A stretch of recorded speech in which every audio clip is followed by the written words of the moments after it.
Hello, welcome to episode 335 of the Daily Sales Message podcast. Now, have you ever looked for something online? You need a specific part for something, for a washing machine or a dishwasher, an ABC, 6YZ, whatever, sprockety, gadgety thing, whatever. You put in a very specific code, a very specific description of the part, and the results will come back accordingly. Specificity drives attention.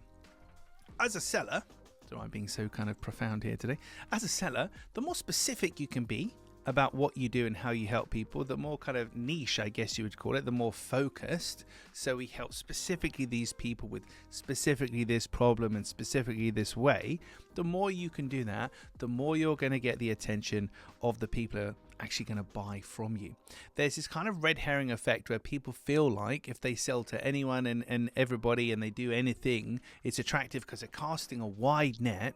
But the trouble is, most of the people in that net aren't that really interested in what you're doing. So it's better to cast a small net but to go in the right place, and specificity drives attention. So when you are talking to potential clients, when you're advertising, communicating on socials, etc., whilst we don't want to fill our communications with jargon, if it is appropriate for you to throw in certain terminology or even codes or anything like that, as long as you're extremely confident that your buyer knows what they are and would understand them, then that's a great way to kind of indicate to them they're in the right place, because you're speaking their language. You're being really, really specific.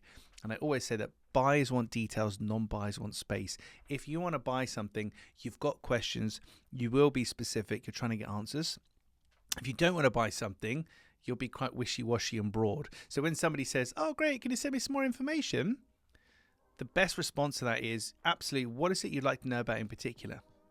And if they can't tell you specifically straight away, if they struggle, it's a good sign they're not really that interested potentially. They're just trying to be polite, trying to get rid of you.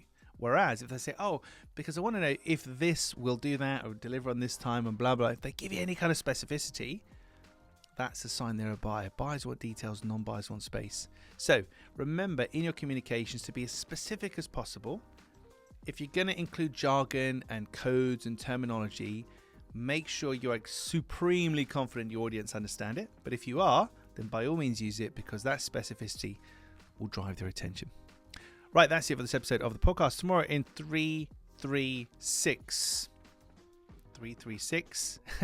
This is illustrative of my approach to podcasting. You don't have to do things in this particular way to be successful, but it helps. I'll explain more in tomorrow's episode. In the meantime, if you haven't already, please hop on over to LinkedIn and connect with me there. It's where I'm most active. You'll find me, James, in your clear sales message. Shoot me a DM. Let me know what you like about the podcast and if you want me to cover anything in a future episode.